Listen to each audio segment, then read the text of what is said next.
Hi folks, welcome to Not the Man Cave. We are outside the Man Cave. Glorious day today, and courtesy of my local Honda dealer Inmotion, they have been kind enough to allow me to take out this new for 2024 Honda NX500. So if that's something you're interested in, stick around and I'll give you my first ride review impressions of this very nice light middleweight Honda NX500. So without further ado, let's roll the intro.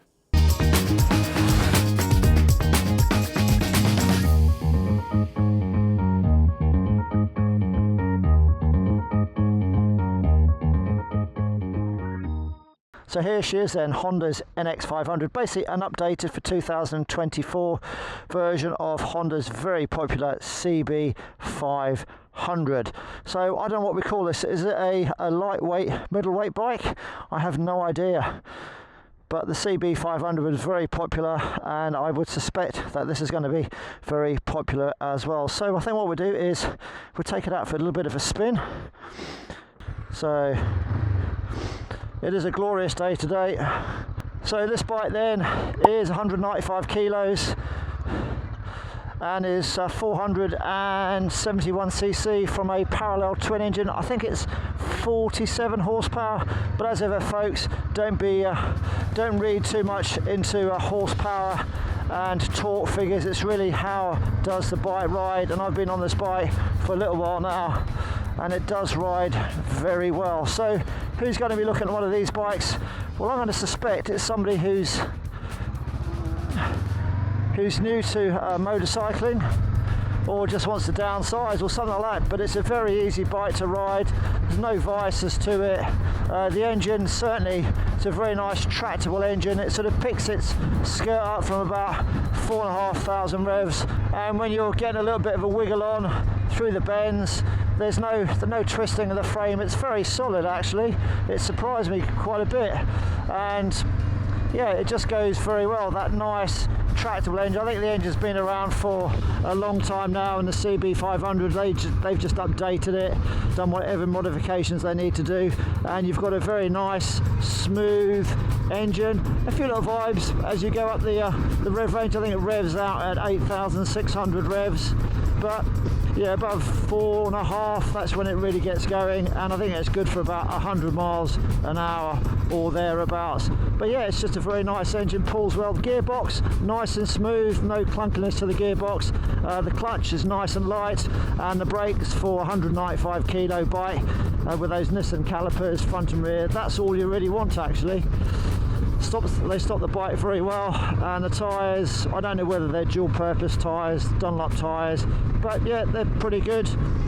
As I say, I don't really ride this kind of bike. I'm normally on like my GS 1250, but dropping down to this, yeah, it sort of just my little 85 kilo weight on the bike, it just pulls. There you go, fifth gear, pulls quite nicely, and you might just have to plan your overtakes, drop it down a gear, maybe two, just to get the thing going.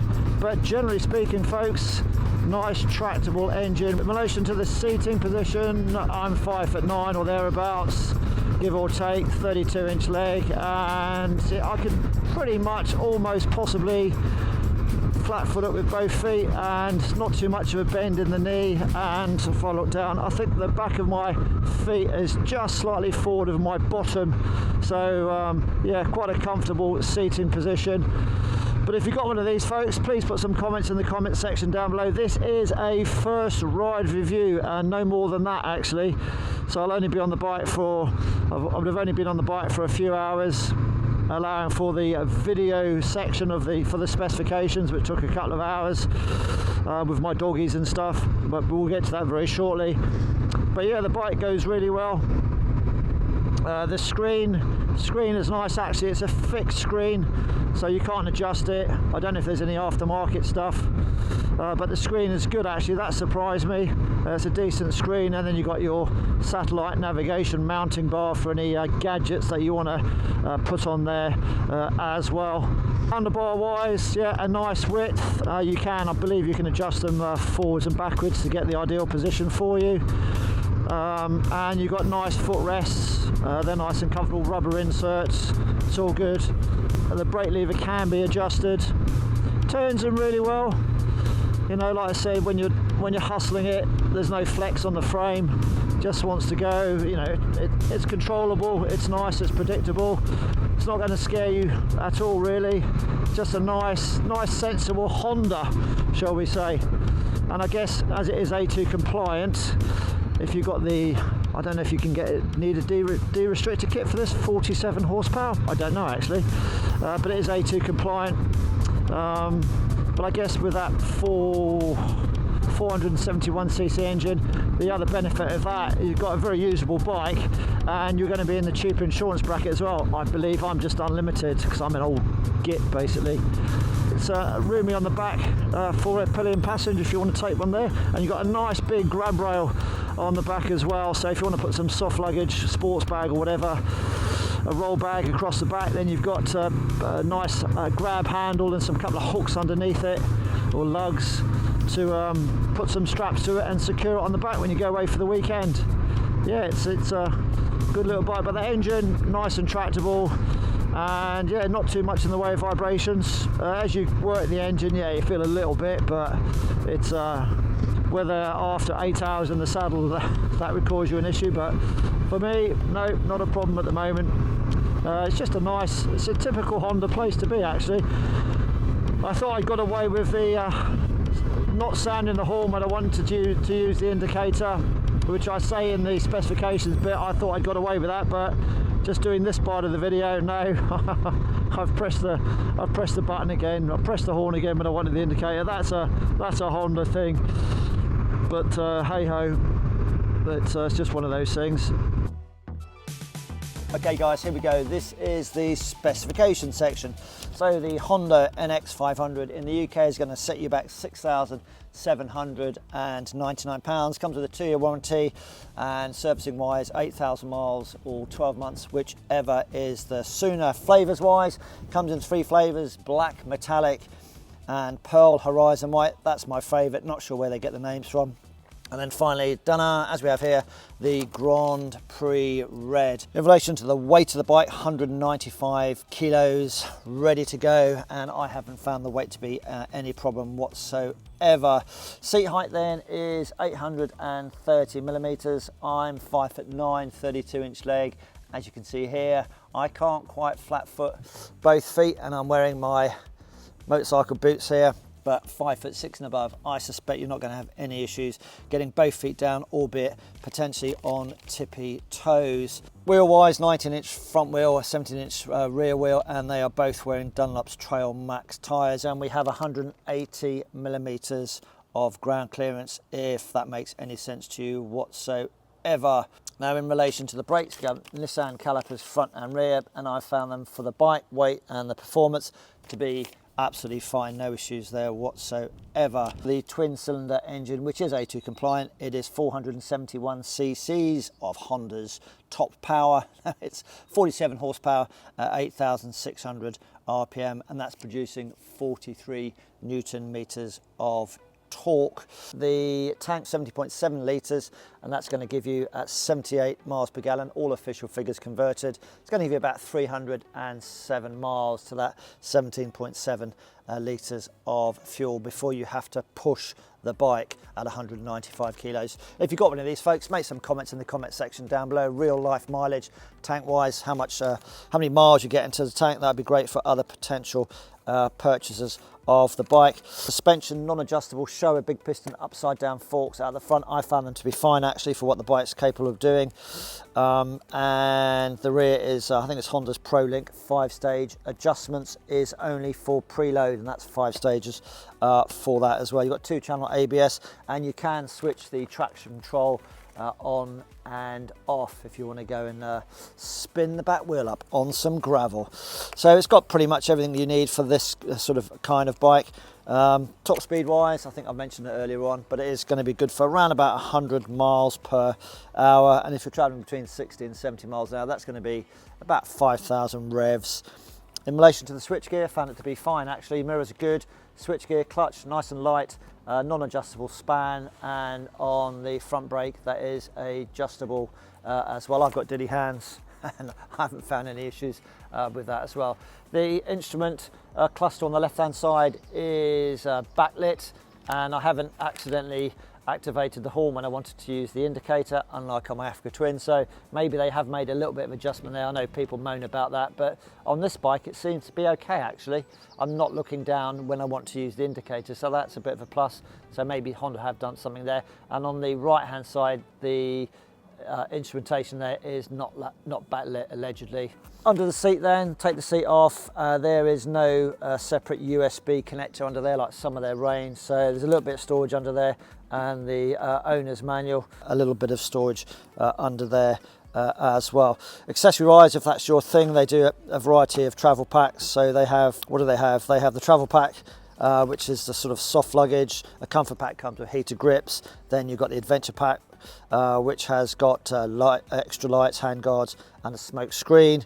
And then the urban pack, that has got the top box, which is about 38 litres, and apparently you can get a full face helmet in there as well. So Honda, with all their various packs, and everything is sort of pretty much catered for as well. There's no centre stand as standard, so you can actually get one of those if you so wish.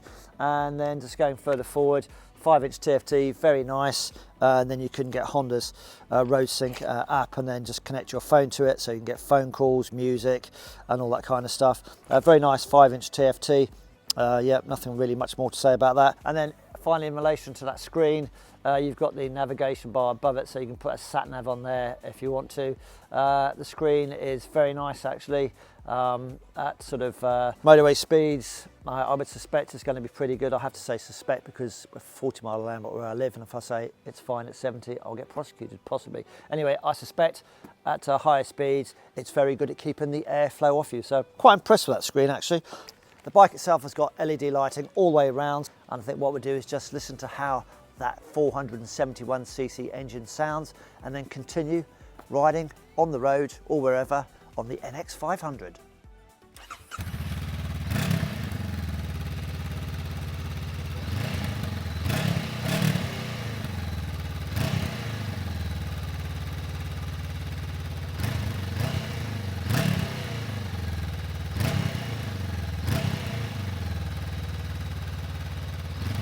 So what we're going to do now is put my kit back on and get back out on the road and take it for a bit more of a spin. I believe this is actually made in Thailand, I think, out the Far East, if that's the Far East. Made in Thailand. And instrumentation wise, you've got everything you need there. Clock, it's slightly wrong at the moment, but gear selector as well, fuel gauge and everything else you need. And you can actually switch the traction control off as well, just by using the button down here. Just press it in, and I think you can use it on the fly. Let's have a look as we go through the twisties. Hold it in, and then yeah, the traction control light is on now, so it means the TC is deactivated. Pop it back on. But even going up the hill, yeah, plenty of power. You know, 5th gear, roll the throttle on and it pulls. Yeah, it's good. You can sort of hustle it through the bends quite nicely. The steering's very predictable. Yeah, you can have a lot of fun on this, a lot of fun. Even at the slower speeds, the engine gearbox, it's more than happy with that. There we go, 3rd gear, 20 miles an hour. It's not lurching at all, it's quite happy with that. Yeah, it's good. Yeah, good job, Honda. Nearly back at the dealership now, so the indicators are not self-cancelling. You're going to have to operate those manually, but it's not the end of the world. One thing I'm not sure if I've said is just in relation to the engine, I haven't noticed too much, or in fact any heat sort of coming up from it. Yeah, I know it's a sunny day, but it's only about 14 degrees or something like that. But even in town, I've not noticed, you know, large amount of heat coming up from the engine. So again, comments down below. Town riding, hot weather, any issues with it? But yeah, nothing at the moment.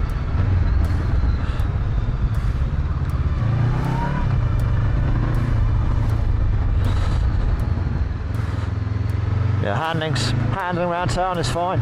It's all good. Yeah, nipping in and out of the traffic, no problem at all. And that gearbox is very smooth and very slick with that light clutch. Here we go, folks, my final thoughts on my first ride review of the Honda NX500. Nice bike, not too heavy, very light to move around, nice amount of power from that parallel twin, 471cc, from about 2 and a bit thousand revs, gets going at 4.5. Yeah, nice, 100 miles an hour top speed. nice and comfy, good suspension. What else is there to say? Get down to your local Honda dealer, and in this case Inmotion, and take one of these NX500s out for a ride. You are not going to be disappointed. Nice machine. And here we are back at Inmotion. Ride safe. That has been the Honda NX500.